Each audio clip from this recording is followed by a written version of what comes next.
नमस्कार, मैं सरोजनी पांडे अपने चैनल सरस्वती गंगा में आप सभी का स्वागत करती हूँ। कैसे हैं आप सभी? आशा करती हूँ अच्छे होंगे। और काफ़ी टाइम हो गया मैं वीडियो नहीं बना पाई क्योंकि स्वास्थ्य ठीक नहीं था, इसकी वजह से। आज थोड़ा सा ठीक है तो मैंने सोचा कि एक वीडियो बनाकर मैं आप लोगों के लिए डाल दूँ। तो जैसा कि मैं शब्द रचना के अंतर्गत प्रत्यय पढ़ा रही थी और प्रत्यय के मैंने 3-4 वीडियो डाले हुए हैं। एक में मैंने प्रत्यय के नियम बताए हैं और 3 वीडियो ऐसे डाले हैं जिसमें मैंने कुछ अलग अलग प्रत्यय के उदाहरण दिए हुए हैं। आज मैं जो वीडियो बनाने जा रही हूँ इसमें बताऊंगी कि प्रत्यय के कितने भेद होते हैं, कौन कौन से भेद होते हैं प्रत्यय के। ठीक है, तो इसे शुरुआत करते हुए आइए चलते हैं बोर्ड पे। ये मैंने लिख रखा है, आपकी सुविधा के अनुसार लिख देती हूँ ताकि मुझे समझाना ही हो। जैसे ये प्रत्यय है, प्रत्यय के 2 भेद होते हैं, सभी जानते हैं प्रत्यय के 2 भेद होते हैं। पहला है कृत प्रत्यय। कृत का मतलब जो क्रिया के मूल रूप में प्रत्यय लगता है उसे कृत प्रत्यय कहा जाता है, ये आगे समझाऊंगी मैं।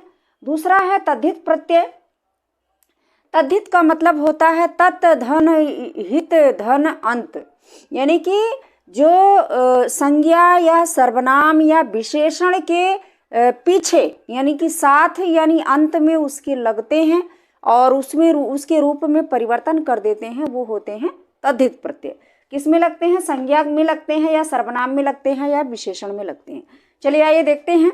कृत का अर्थ, सब कहते हैं ना कृत का मतलब क्या होता है, तो कृत का अर्थ होता है करना, क्रिया, कार्य। ठीक है, यानी कि ये लगता कहाँ पर है? धातु के अंत में जुड़ता है, धातु के अंत में जुड़ता है। ऐसे प्रत्यय जो किसी क्रिया के मूल रूप के अंत में जुड़ करके उसका रूप परिवर्तित कर देते हैं उसे कृत प्रत्यय कहा जाता है।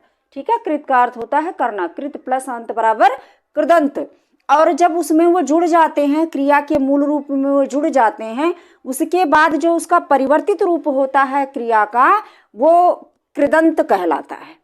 ठीक है, दूसरा है, बच्चे कहते हैं धातु क्या होती है? धातु का मतलब होता है क्रिया का मूल रूप। क्रिया का मूल रूप क्या होता है? जैसे हमने कहा उठ, हमने कहा उठ, उठना क्या हो गया? क्रिया हो गया। लेकिन ना हटा करके जब उठ लिखते हैं तो वो होता है मूल रूप होता है, उसको मूल रूप कहते हैं। उसमें कोई भी प्रत्यय लगा करके उसका रूप आप बना सकते हो। ठीक है, जैसे उठता है, बैठता है, उठना, बैठना, पढ़ना। ठीक है, तो उठ, बैठ, खा, पी, कर, सो, जा, मतलब ये सारे मैंने लिख रखे हैं। ये सभी के सभी क्या है? मूल रूप है क्रिया के। अगला है तद्धित प्रत्यय। अब तद्धित प्रत्यय क्या होता है ये मैंने यही समझा दिया है, फिर भी मैंने लिख दिया है। संज्ञा, सर्वनाम, विशेषण के अंत में जुड़ने वाले प्रत्यय, इसका जब हम संधि विच्छेद करते हैं तत् धन हित धन अंत। ठीक है, इसका संधि विच्छेद होता है, कहीं पूछ ले तो आप जान सको। और ये संज्ञा और सर्वनाम या विशेषण के जो है अंत में लग करके उसका रूप परिवर्तित करते हैं और जो उसका रूप परिवर्तित होता है उसको तद्धितांत शब्द कहा जाता है। ठीक है, तो ज्यादा ना करते हुए अब इसके मैंने कुछ उदाहरण दे रखे हैं कि दोनों को कंबाइंड करके मिला जुला करके आपको कैसे समझना है। जैसे मैंने लिख रखा है पढ़ाई। अब ये देखिए, एक जो है ये कृदंत शब्द है। कृदंत शब्द क्यों है? क्योंकि क्रिया से बना हुआ। देखिए पढ़ना क्या है? क्रिया है, इसमें हमने आई जोड़ दिया, ये हो गया पढ़ाई। अब पढ़ाई शब्द क्या है? कृदंत शब्द है, इसे कृदंत शब्द कहेंगे क्योंकि ये क्रिया से बना हुआ है। ठीक है, अब यहाँ बसेरा है, वास प्लस एरा बराबर बसेरा होता है। ठीक है, ये भी क्रिया से बना हुआ है, ये भी कृदंत शब्द है। ठीक है, यहाँ लिखा है सपेरा। अब सांप तो क्रिया नहीं होता है, सांप क्या है? संज्ञा है, जातिवाचक संज्ञा। ठीक है, उसमें एरा जो है प्रत्यय हमने जोड़ दिया, ये सपेरा हो गया। अब ये कौन सा शब्द है? ये तद्धितांत शब्द है, तद्धित प्रत्यय इसमें जुड़ा हुआ है, यानी कि एरा ही इसमें भी जुड़ा हुआ है लेकिन यहाँ संज्ञा में जुड़ा हुआ है, इसलिए इसे तद्धित प्रत्यय कहा जाता है। ठीक है, सपेरा सांप को। ठीक है, अब यहाँ लिखा है बुराई। इसमें बुरा जो है ये विशेषण है, विशेषण है। ठीक है, यहाँ जातिवाचक संज्ञा था, अब ये विशेषण है, किसी को बुरा कह रहा है ना, तो ये विशेषण है, इसमें आई जोड़ दिया, ये हो गया बुराई। तो बुराई शब्द क्या है? तद्धित। इसमें बुराई, बुरा में कौन सा प्रत्यय जुड़ा हुआ? तद्धित प्रत्यय जुड़ा हुआ है। और जब इसे इन दोनों से मिलकर के शब्द बना तो उसको क्या कहेंगे? तद्धित शब्द कहेंगे। ठीक है, तद्धितांत शब्द कहेंगे।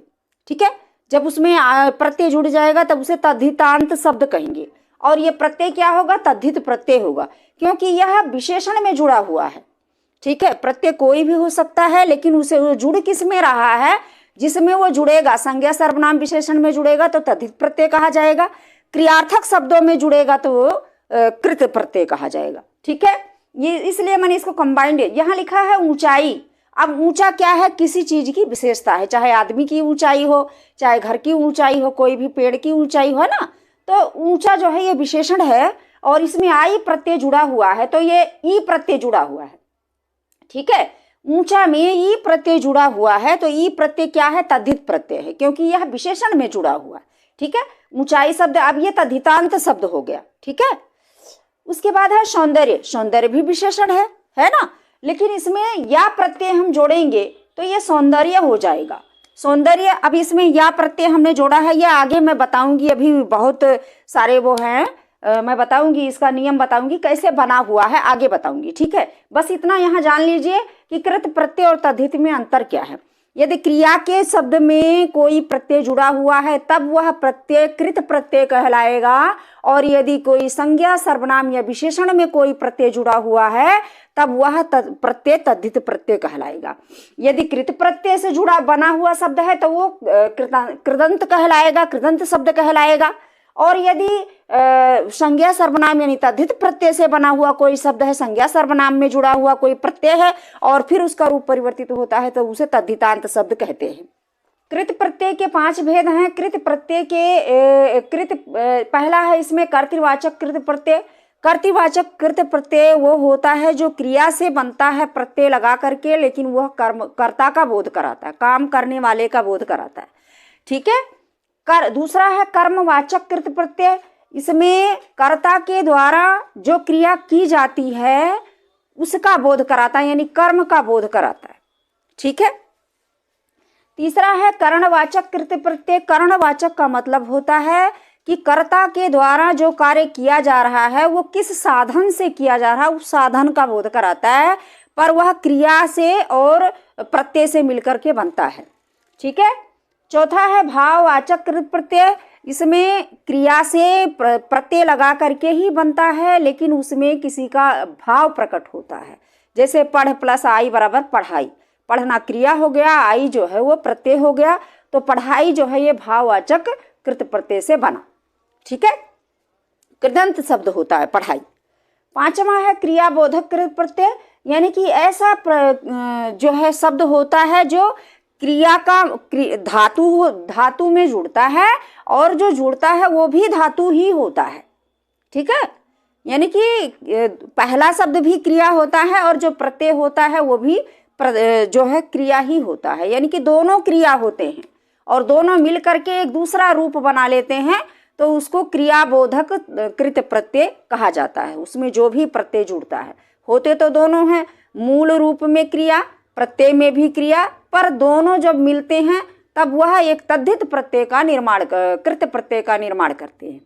ठीक है, तो आज बस मैं इतना पढ़ाऊंगी। कल मैं इन 5 के भेद अलग अलग सबकी परिभाषा और सबके उदाहरण अच्छे से समझाऊंगी दूसरे अगले वीडियो में। चलिए मिलते हैं अगले